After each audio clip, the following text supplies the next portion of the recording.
ujian yang oleh Allah untuk sama-sama dan senantiasa mengabdikan diri kita di jalannya dengan menjalankan segala perintahnya dan menjauhi semua larangannya. Salawat diringi salam juga tidak pernah lupa pula kita aturkan kepada junjungan Allah Nabi besar Muhammad sallallahu alaihi wasallam, di mana beliau telah bersabda dalam sebuah hadisnya, "Taraktu fikum amrayni la tamasaktum bihima lam tadillu abada, kitabullahi wa sunnati." Telah aku tinggalkan kepada kalian dua pusaka yang jika kalian berdomani keduanya, niscaya kalian tidak akan pernah tersesat selama-lamanya. Al-Quran kitabnya Allah dan hadis sunnahnya Rasulullah sallallahu alaihi wasallam. Bapak Ibu kaum muslimin dan muslimat, jamaah sholat maghrib dan juga isya yang dimuliakan oleh Allah, mari pada kesempatan malam yang penuh dengan kebaikan dan kemuliaan ini, bertepatan dengan tanggal 5 Sya'ban menjelang kita masuk ke bulan suci Ramadan, mari sama-sama kita berharap sebagaimana dalam doanya Rasulullah SAW mengajarkan kita menjelang bulan Ramadan di bulan Sya'ban untuk selalu berdoa dengan sebuah doa, Allahumma barik lana fi Sya'ban wa ballighna Ramadan. Ya Allah, berkatilah kami di bulan Sya'ban ini, termasuk dengan diberkati usia kita sehingga Allah kembali memberikan kita kesempatan untuk beribadah, beramal soleh di bulan suci Ramadan, membalik Ramadan, sehingga kita dapat sampai nanti di bulan suci Ramadan. Amin ya rabbal alamin. Bapak Ibu kaum muslimin dan muslimat, jamaah pengajian yang dimuliakan oleh Allah, kembali pada kesempatan malam ini kita kembali melanjutkan pengajian hadis kita dengan kitab Fathul Bari Bisyarhi Sahih Bukhari karya Imam Ibnu Hajar Al-Asqalani rahimahullahu ta'ala. Dan insyaallah pada kesempatan malam ini kita kembali akan melanjutkan bacaan hadis kita dengan kitab yang keempat, kitab Wudu, pada bab yang ke-33. Pada bab ke-33 atau 34, babun man lam yara wudu'a illa minal makhrajaini minal qubuli wal duburi. Bab bagi yang berpendapat tidak batal wudu kecuali sesuatu yang keluar baik dari kubur maupun dubur kita.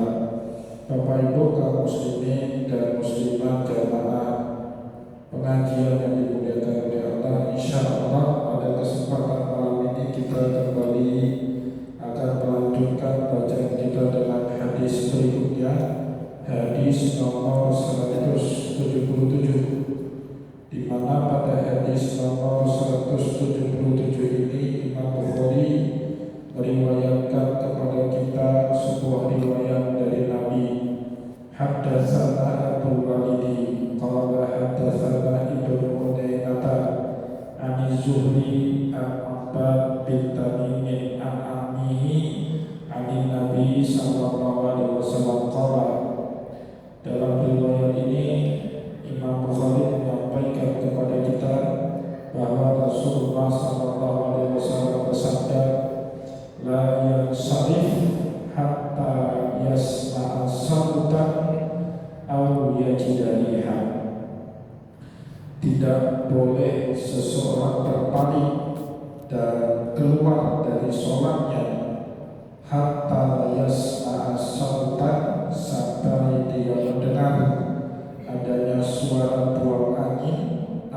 yajida rihan, atau tercium oleh dirinya bau dari angin yang keluar dari perutnya. Bapak Ibu kaum muslimin dan muslimat jamaah pengajian yang dimuliakan oleh Allah, ini hadis sebenarnya potongan atau disebut dalam istilah hadis dengan tarfun mu'allaq, potongan atau kutipan dari potongan hadis yang panjang yang sempat redaksi atau versi panjangnya disampaikan oleh Imam Bukhari dalam hadis sebelumnya. Kalau Bapak Ibu masih ingat yang mengikuti pengajian ini dari awal, pada kitab wudu juga ya, kitab wudu itu dimulai berarti dari hadis nomor 134 di dalam Sahih Bukhari. Kitab yang pertama kitabul iman ya, kitab yang pertama kitabul bada'il wahyi, kitab yang membahas hadis-hadis yang menceritakan tentang awal turunnya wahyu kepada Rasulullah. Baru kitab yang kedua kitabul iman, yang ketiga kitabul ilmi, yang keempat yang sedang kita baca kitabul wudu. Kitabul wudu itu dimulai dari hadis nomor 134 di dalam bab yang ketiga atau di dalam bab yang kedua di dalam kitab yang keempat. Judul babnya babun la yatawadda minasyakki hatta yastaiqina, bab tidaknya boleh kita memperbarui wudu dari hal yang membuat kita ragu-ragu, keluar angin atau tidak keluar angin. Sepakat semua para ulama menjelaskan kalau kentut atau keluar angin salah satu yang membatalkan wudu kita. Tapi saat kita ragu-ragu apakah benar kita sudah keluar angin atau angin belum keluar dari perut kita, cuma kita ragu-ragu, maka dijelaskan di dalam bab nomor 2 pada kitab yang keempat, la yatawadda minasyakki hatta yastaiqina, tidak boleh kita memperbarui wudu dengan ragu-ragu hatta yastaiqina, sampai kita benar-benar yakin kalau kita sudah dalam keadaan berhadas karena sudah keluar angin dari perut kita. Itu disampaikan oleh Imam Bukhari di dalam hadis nomor 137. Hadisnya sama tapi disampaikan dalam versi yang lebih lengkap. Nah, di dalam versi yang lebih lengkap Imam Bukhari meriwayatkan kepada kita, idza syakka ahadukum fi batnihi aw yajidu syai'an, jika kalian mendapati sesuatu pada perut kalian sehingga seolah-olah ada yang keluar dari punggung kalian, maka kata Nabi Muhammad, la yansarif, jangan keluar dari sholatnya hatta yasma'a sautan aw yajida riha, sampai kita mendengar adanya suara. Kalau ada suara kan sudah bukan lagi ragu, memang betul ada keluar kentut, tapi seolah-olah ada kentut.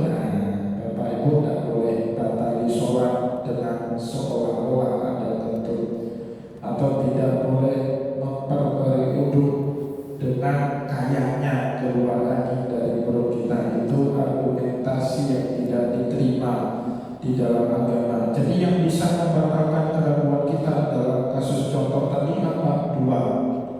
Yang pertama, mendengar suara. Sebagian ada yang kentutnya tidak bersuara. Maka yang kedua, au yajidu riha, atau dia mencium adanya bau. Kalau tidak ada suara, tidak ada bau, kalau Bapak Ibu yakin atau tidak buang angin, baiknya atau bahkan harusnya, bukan baiknya, harusnya dengan dasar hadis tadi, maka Bapak Ibu wajib terus melanjutkan sholat. Itulah bagian daripada gangguan. saat kita ibadah ini Bapak Ibu, apalagi ibadah sholat, dijelaskan di dalam banyak hadis, terutama dalam kitab Talbisul Iblis, ibadah yang paling kencang gangguannya itu pada saat kita sholat Bapak Ibu. Maka yang paling susah dalam sholat itu apa? Khusyuk. Wa innaha lakabiratun, kata Allah. Khusyuk itu berat sekali khusyuk itu. Kenapa? Dalam kitab Talbisul Iblis dijelaskan tidak takut-takut Bapak Ibu yang menggoda kita waktu sholat agar tidak fokus, agar tidak khusyuk. Kopassusnya iblis, kopassusnya syaitan, namanya jin ifrit. Mereka yang diterjunkan Bapak Ibu untuk membuat buyar ibadah sholat dari seorang anak manusia. Nah, sebab itu sering sekali kita di dalam sholat awalnya khusyuk, tapi di akhir sholat seperti hampa, tidak ada khusyuk. Atau di awal sholat kita sudah berusaha khusyuk, tapi tiba-tiba kita ragu rakaatnya berapa, 2 atau 3 barusan yang kita kerjakan. Atau juga sebagian dibuat ragu-ragu keluar angin atau tidak dari perutnya. Ini sering sekali dihadapi oleh musalli, orang yang mengerjakan sholat di dalam sholatnya. Maka Bapak Ibu yang dimuliakan oleh Allah, hadis nomor 137 dan diulang sekali lagi oleh Imam Bukhari dalam hadis nomor 177. Ini setidaknya dapat menjadi pedoman, ya, agar kita tidak gampang ragu-ragu dengan keadaan kita di dalam sholat. Ada kayak buang angin itu udah lempar itu jauh-jauh, itu bukan sama sekali, kecuali kalau sudah mendengar adanya keluar suara dari punggung kita, atau kita mencium adanya bau kentut dari belakang punggung kita. Ini yang dimaksud oleh Imam Bukhari atau oleh Imam Ibnu Hajar dari hadis nomor 177 yang diriwayatkan oleh Imam Bukhari di dalam kitab hadisnya. Bapak Ibu yang dimuliakan oleh Allah, sebab hadis ini adalah ulangan dan di dalam Sahih Bukhari 6.646 hadis semuanya. Itu banyak sekali hadis yang sama, kadang-kadang terulang sampai 2, ada yang 3, ada bahkan Bapak Ibu satu hadis itu terulang sampai 6 kali. Ya, kalau tadi hadis nomor 177 terulang sebanyak 2 kali di dalam Sahih Bukhari, maka di dalam kitab Fathul Bari penjelasan tentang hadis nomor 177 itu tidak panjang, cuma 1 paragraf saja. Kenapa? Karena dianggap sudah memadai, telah dijelaskan oleh Imam Ibnu Hajar pada saat beliau membahaskan hadis nomor 137. Bapak Ibu yang dimuliakan oleh Allah, selanjutnya Imam Bukhari meriwayatkan juga kepada kita hadis nomor 178 selanjutnya. Haddatsana Qutaibah bin Sa'id qala haddatsana Jarir Anil A'mash an Munzir Abi Ya'la Al-Thawri an Muhammad ibn Hanafiyah. Ini disebut Muhammad ibn Hanafiyah, ya, itu salah satu putranya Ali bin Abi Thalib, tapi tidak melalui Fatimah Az-Zahra. Yang paling terkenal itu namanya Muhammad Al-Hanafiyah. Jadi Muhammad Hanafiyah ini Bapak Ibu salah satu putra Ali, tapi bukan dari perkawinannya dengan putri Nabi. Jadi Ali bin Abi Thalib berpoligami setelah wafatnya Fatimah. Dulu Ali sempat punya niat untuk berpoligami saat Fatimah masih hidup, tapi sikap Ali itu tidak berkenan sama Fatimah, sehingga Fatimah melaporkan kejadian itu kepada Nabi. Rasulullah melihat putrinya sedih, beliau berkata, "Inna hiya bid'atun minni, faman adzaha faqad adzani." Fatimah itu bagian darah dagingku, barang siapa yang menyakitinya dia menyakitiku. Ya, perempuan mana yang gak sakit Bapak Ibu dimadu sama suaminya, begitu juga Fatimah. Nah, maka semenjak mendengar ucapan Nabi tadi, Ali bin Abi Thalib dan pernah poligami semasa hidupnya Fatimah. Tapi Fatimah ini Bapak Ibu tidak berusia panjang. 6 bulan setelah wafatnya Nabi, Fatimah pun meninggal dunia. Nah, semenjak itu Ali bin Abi Thalib menikahi perempuan lain. Dari salah satu perempuan dari Bani Hanafiyah lahir seorang putra namanya Muhammad. Nah, Muhammad ini sebenarnya bin Ali bin Abi Thalib. Tapi Bapak Ibu Ali itu punya 4 orang bernama anak Muhammad. Kalau dari Fatimah kan anaknya Hasan Hussein. Kalau dari istri yang lain, papanya ada yang namanya Muhammad. Untuk membedakan Muhammad ini dengan Muhammad itu, akhirnya di dalam kitab-kitab Muhammad putranya Ali dari seorang perempuan dari Bani Hanafiyah disebut dengan Muhammad ibnul Hanafiyah. Jadi nasabnya ditulis kepada ibunya untuk membedakan dia dengan saudara-saudara lain yang juga bernama sama Muhammad. Ini sekaligus Bapak Ibu membolehkannya di dalam Islam itu boleh, bahkan dianjurkan kita bernasab kepada ibu kalau jalur nasab ibu kita lebih mulia dari bapak kita. Mohon maaf, kadang-kadang kan ada perkawinan tidak sepupu, itu dinamakan kehidupan sunnah wilayah. Memang perkawinan itu baiknya dalam syariat Bapak Ibu sepupu. Orang kaya baiknya nikah dengan orang kaya, orang dari keluarga terpandang baiknya nikah dari keluarga terpandang. Tapi kalau terjadi, ya kenapa kok enggak baik? Karena nanti susah beradaptasi. Perempuannya dari keluarga miskin, laki-lakinya dari keluarga kaya raya, itu bisa aja sah dalam agama.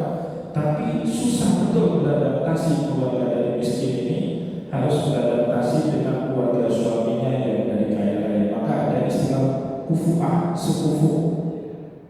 Bapak Ibu yang dimuliakan oleh Allah, seandainya ada seorang laki-laki menikahi perempuan yang nasabnya lebih bagus, kekayaannya lebih banyak, ilmunya juga lebih tinggi, sedangkan suami ini dari kalangan orang biasa nikah dengan perempuan yang strata sosialnya lebih tinggi, itu ada baiknya si anak ikut bernasab kepada ibunya daripada bernasab kepada bapaknya. Itu dibenarkan dalam syariat. Jadi tidak melulu nasab seseorang itu harus mengikuti bapaknya. Juga dalam hal yang tertentu bahkan dianjurkan bernasab kepada ibunya. Nabi Isa itu disebut Ibnu Maryam kepada ibu, ya kan? Putra putri Nabi Muhammad, putra-putranya Ali dari Fatimah itu sering disebut Hasan ibnu Fatimah. Hasan putranya Fatimah. Padahal Hasan itu bernasabnya kepada Ali. Tapi ya Bapak Ibu yang dimuliakan oleh Allah, mana ada orang di dunia ini yang nasabnya lebih sempurna dibandingkan dengan Rasulullah. Maka cucu-cucu Nabi itu bernasab kepada ibu mereka, Fatimah binti Rasulullah sallallahu alaihi wasallam. Bapak Ibu kaum muslimin dan muslimat jamaah pengajian yang dimuliakan oleh Allah, dalam hadis nomor 178 ini Muhammad ibnu Hanafiyah menceritakan pengalaman bapaknya mereka, Ali bin Abi Thalib. Kata Ali menceritakan pengalamannya sendiri kepada putranya, kuntu rajulan mazza'an. Dulu itu aku seorang laki-laki yang mudah bergairah, yang mudah bersyahwat kalau melihat lawan jenis, kalau melihat perempuan. Yang nanti itu air yang keluar pada saat seorang laki-laki bergairah, keluar air mazi. Ini sering kita sampaikan Bapak Ibu. Mohon maaf, air yang keluar dari kelamin laki-laki itu ada 4. Ya, yang pertama baulun, air kencing. Yang kedua maniun, air sperma. Yang ketiga maziyun, air madi. Dan yang keempat wadiyun, air wadi. Ada 4. Yang pertama baulun, kencing, sepakat para ulama najis. kencing dalam keadaan hadas kecil. Kencing itu sendiri najis mutawassithah, najis pertengahan. Kalau kena pakaian harus dicuci, tidak cukup dengan dipercikkan air, kecuali kencingnya bayi laki-laki yang masih menyusui dan belum makan makanan lain dari ibunya. Yang pertama. Yang kedua, maziyyun juga hukumnya sama seperti air kencing najis. Maka nanti dijelaskan ya di dalam kitab hadis ini. Bagi yang keluarnya dihukumi dalam keadaan berhadas kecil. Pakaian yang terkena air mati wajib dicuci sebagaimana pakaian yang terkena dengan kencing. Makna dicuci di sini bukan disikat, bukan pakai renso disikat, dicuci, bukan. Makna cuci di sini cuci dalam pengertian syariat. Cuci atau ghusl dalam makna syariat itu isarul ma' wa jiryani, menyampaikan dan mengalirkan air. Jadi kalau kena pada pakaian kita air mandi, air kencing, cukup dialirkan air sampai mengalir, kemudian dikucek-kucek, pakaian itu boleh kali dipakai Bapak Ibu. Tidak usah mana-mana bawa sarung. Sebagian kita mana-mana bawa sarung ganti. Nah, kalau misalnya mohon maaf celana kita kena air mati, kena air kencing, itu cukup disampaikan air, dialirkan air di tempat itu saja, dan harus ke semua bagian dari kain celana kita. Itu yang kedua, air mazi. Yang ketiga namanya air wadi. Air wadi ini Bapak Ibu air yang keluar setelah kita kencing tak tuntas. Orang yang kencingnya tidak tuntas, air yang keluar setelah itu bukan kencing lagi, namanya air wadi. Orang merah biasanya seperti itu, kencingnya masih masih keluar, setelah itu najis. Bagaimana orang dalam keadaan seperti itu sholat? Maka orang yang terkena air wadi, Bapak Ibu, kena penyakit wadi ini, wudunya itu bukan birraf'il hadasil asghar, bukan untuk mengangkat hadas kecil, karena hadasnya bersama dengan dia. Niatnya itu selalu ini kita sering sampaikan dalam majelis ilmu. Niatnya itu diistibahatis sholat, untuk membolehkan saya sholat. Jadi waktu wudu kan dia najis Pak, habis kencing masih netek di celana dalamnya, bernajis dia itu.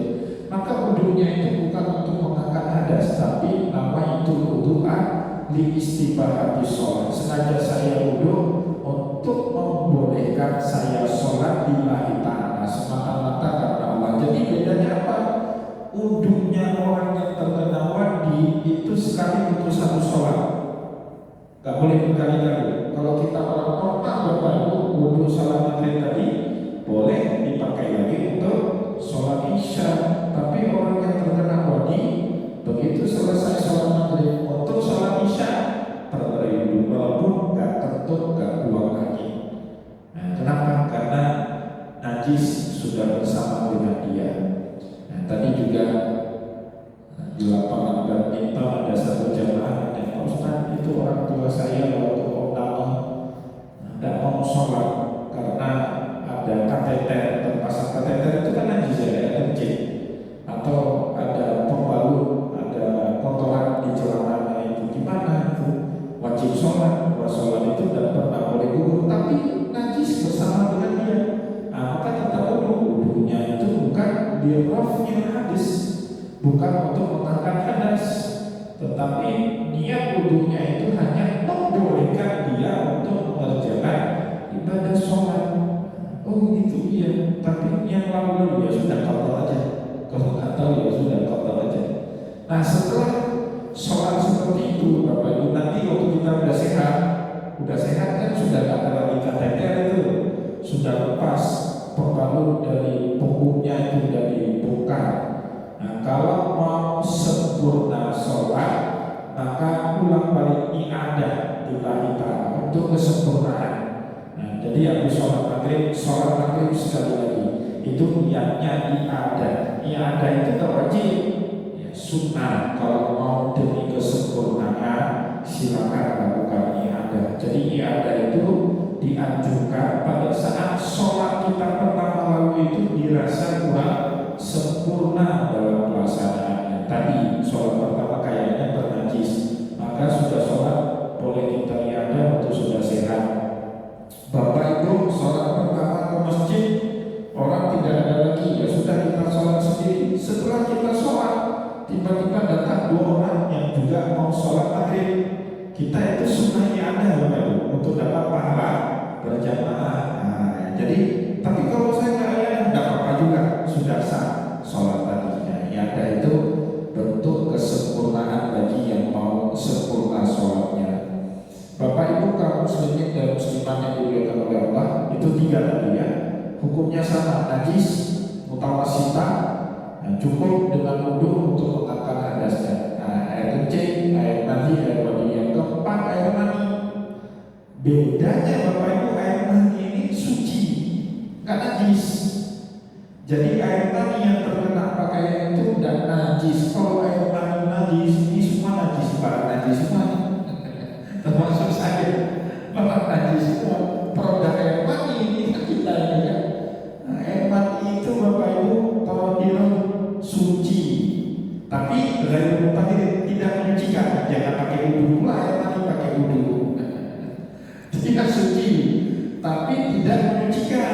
Ya, bukan makhluk mutlak. Jangan ada niat wudu kayak nanti. Dia suci Bapak Ibu, nggak najis. Kenapa pakai terus dalam sholat boleh, tapi sunnah dibersihkan air mani dari pakaian. Sunnah, nggak wajib. Tapi Bapak Ibu orang yang keluar air mani apapun sebabnya, sengaja atau tidak sengaja, berjima atau tanpa berjima, itu dihukumi dalam syariat dalam keadaan ada sebesar, tidak cukup dengan wudu, harus dengan mandi janabah. Tapi airnya itu suci, nggak najis air mani itu. Bapak Ibu yang dimuliakan oleh Allah, itu ya 4 cairan yang keluar, maaf, dari kemauan seorang laki-laki. Ali bin Abi Thalib dulu nggak ngerti hukum syariat tentang air mazi. Mazza itu artinya orang yang banyak sekali mengeluarkan air mazi, yang terlalu sering keluar air mazi. Fastahnya itu an as'ala Rasulullah, maka aku pun malu bertanya langsung kepada Nabi. Di hadis ini Bapak Ibu tidak dijelaskan. Hadis ini bahkan terulang 3 kali di dalam Sahih Bukhari. Yang pertama tadi di dalam hadis nomor 178. Yang kedua Bapak Ibu terulang di dalam hadis nomor 132 Kitabul Ilmi. Di dalam Kitabul Ilmi hadis nomor 132 pada bab manistahya fa'amala ghairahu biswal. Babun manistahya fa'amala ghairahu biswal. Orang yang malu diizinkan dalam sunnah minta bantu kepada orang lain untuk mempertanyakan hal tersebut kepada orang lain, itu boleh. Kadang-kadang kan saya sering, Ustaz, ini ada pertanyaan dari tetangga sebelah rumah saya. Boleh jadi sebenarnya dari dia, cuma omongnya kayak nama tetangga, padahal dia. Tapi tidak apa-apa, boleh itu dalam hadis, dalam sunnah boleh. Salah satu dari tadi Ali bin Abi Thalib malu nanya sendiri. Nah, maka di dalam Kitabul Ilmi hadis nomor 132 dibabkan di dalam bab manistahya fa'amala ghairahu bisu'al. Boleh dalam sunnah kalau kita malu bertanya langsung, nah kita wakilkan kepada orang lain untuk bantu menanyakan hal itu kepada orang yang kita anggap ahli. Itu yang pertama. Hadis tadi Bapak Ibu bisa kita temukan di dalam Kitabul Ilmi bab manistahya fa'amala ghairahu bisu'al.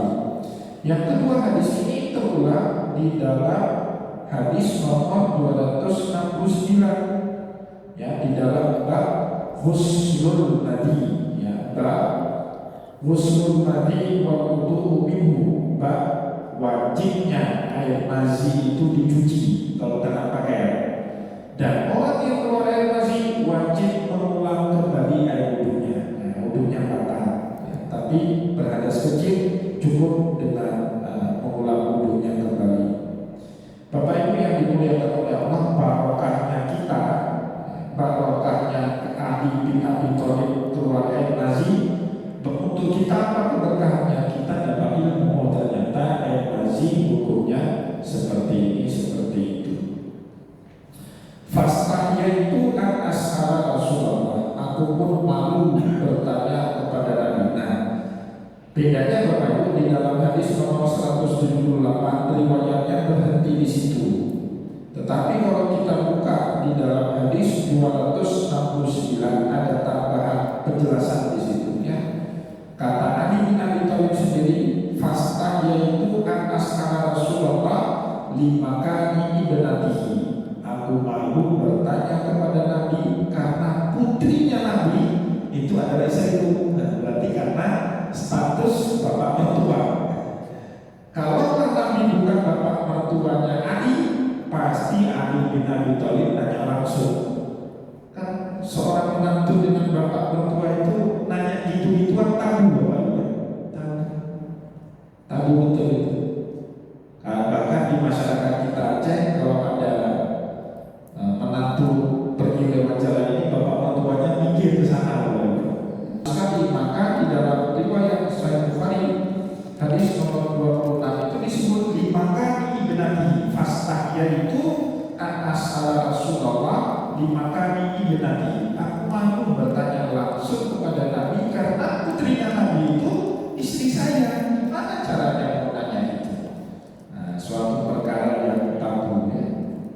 Bapak Ibu yang dimuliakan oleh Allah, maka Ali bin Abi Thalib itu meminta bantu ya. Di dalam riwayat di sini disebut fa amartul Miqdad ibn Aswad. Beliau punya budak, seorang budak hitam orang Yaman namanya Miqdad ibn Aswad. Dia perintahkan Miqdad itu untuk bertanya fasalah, maka Miqdad inilah yang bertanya kepada Nabi. Ya, kira-kira Nabi tahu nggak ini sunnah? Tahu. Nabi Muhammad tahu sunnah. Namanya ada penjelasan nanti. Nabi Muhammad tahu dan ini bukan dari dia. Budak mana tahu dia ini? Mana open budaknya itu kencing aja sembarangan.